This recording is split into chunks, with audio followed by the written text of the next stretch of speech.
नमस्कार, दृष्टी न्यूज मध्ये आपल्या सर्वांचं स्वागत आहे। डहाणूत 7 घरफोड्यांचा उलगडा, 2 आरोपी अटकेत, 14,50,000चा मुद्देमाल जप्त। डहाणू तालुक्यातील घरफोडीच्या 7 गुन्ह्यांची उकल करण्यात घोलवड पोलिसांना मोठं यश मिळालं असून या प्रकरणी 2 आरोपींना अटक करण्यात आली आहे। आरोपीकडून सुमारे 14,50,000 रुपयांचा मुद्देमाल जप्त करण्यात आला आहे।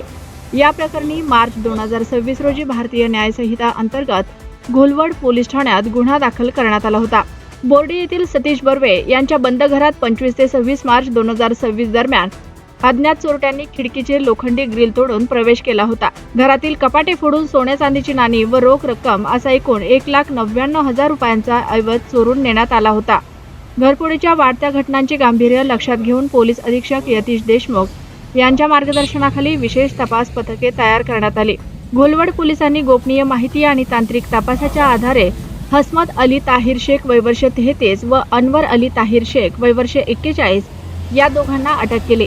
दोघेही सध्या नालासोपारा येथे वास्तव्यास असून त्यांचे मूळ गाव प्रतापपूर उत्तर प्रदेश येथे आहे। तपासादरम्यान घोलवड, डहाणू आणि वाणगाव पोलीस ठाण्याच्या हद्दीतील एकूण 7 घरफोडीचे गुन्हे उघडकीस आले। आरोपीकडून 7 तोळे सोने, 1 किलो चांदी, 1,01,000 रुपयांची रोख रक्कम तसेच इतर चोरीचा मुद्देमाल असा एकूण सुमारे 14,50,000 रुपयांचा ऐवज जप्त करण्यात आला आहे।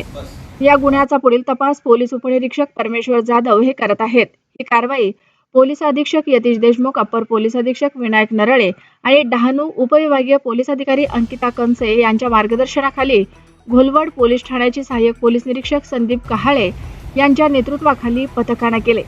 या कारवाईमुळे डहाणू तालुक्यातील घरफोडीच्या घटनांचा छडा लावण्यात पोलिसांना यश आलं असून आणखी काही गुन्ह्यांची उकल होण्याची शक्यता वर्तवली जात आहे।